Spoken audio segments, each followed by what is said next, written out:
Assalamualaikum warahmatullahi wabarakatuh. Nama saya Nuris Sriwidari dari Prodi Pendidikan Akuntansi Universitas Muhammadiyah Sumatera Utara.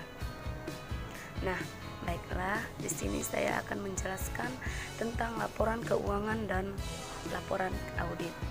Nah, laporan keuangan adalah secara umum laporan keuangan ini adalah berkas yang berisi pencatatan uang.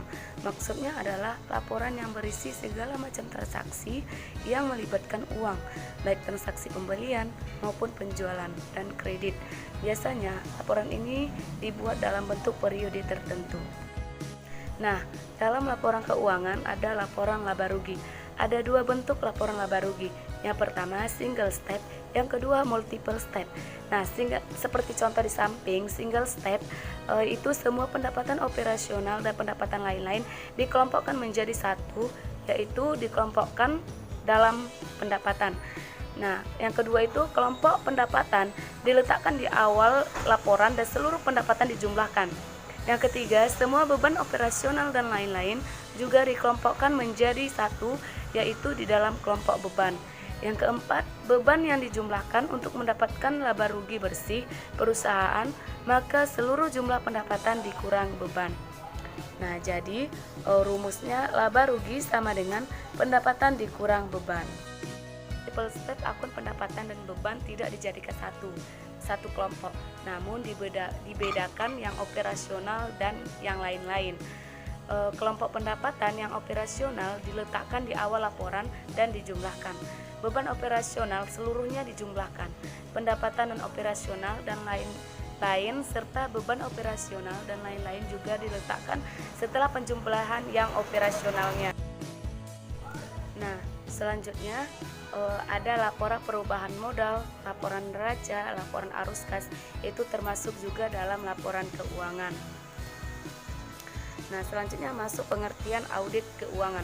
Audit keuangan atau laporan keuangan merupakan penilaian atau evaluasi atas suatu entitas, organisasi, perusahaan, atau lembaga, sehingga menghasilkan pendapatan atau opini yang independen dari pihak ketiga tentang laporan keuangan yang akurat, lengkap, relevan, wajar, dan pastinya sesuai dengan prinsip akuntansi dan aturan yang berlaku.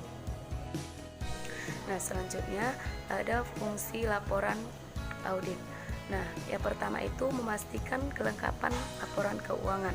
Fungsi audit berguna dalam memastikan kelengkapan laporan keuangan yang terjadi dari berbagai transaksi dan telah dicatat atau dimasukkan ke dalam jurnal dengan segala kelengkapannya. Yang kedua untuk memastikan ketetapan.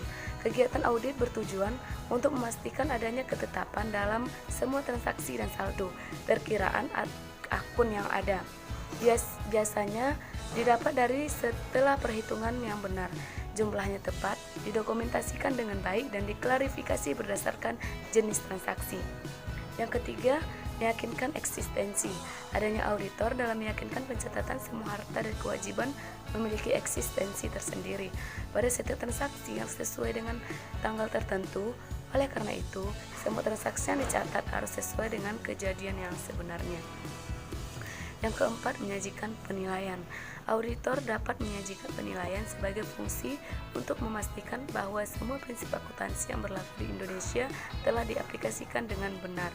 Yang kelima, menyajikan klarifikasi. Kegiatan ini bermaksud untuk menyajikan semua transaksi yang dicatat dalam jurnal sesuai yang sudah diklarifikasi berdasarkan jenis transaksinya. Yang keenam, melakukan pemisahan batas.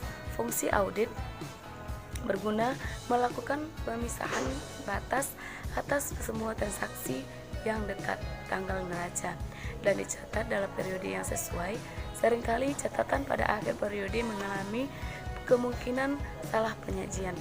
Yang ketujuh, menyajikan pengungkapan. Kegiatan audit berguna menyajikan pengungkapan laporan keuangan yang memastikan akun dan persyaratan, sehingga pada tahap laporan keuangan sudah disajikan dengan baik, serta terdapat penjelasan yang wajar kepada dan isi pada catatan kaki laporan yang dibuat. Nah, selanjutnya ada contoh laporan keuangan audit. Seperti yang di samping bisa kita lihat pada perusahaan PT Astra Agrolestari Tbk periode 5 tahun pada tahun 2012 sampai 2016 adalah seperti yang kita lihat, yaitu pada akhir tahun periode 2012 sampai 2016.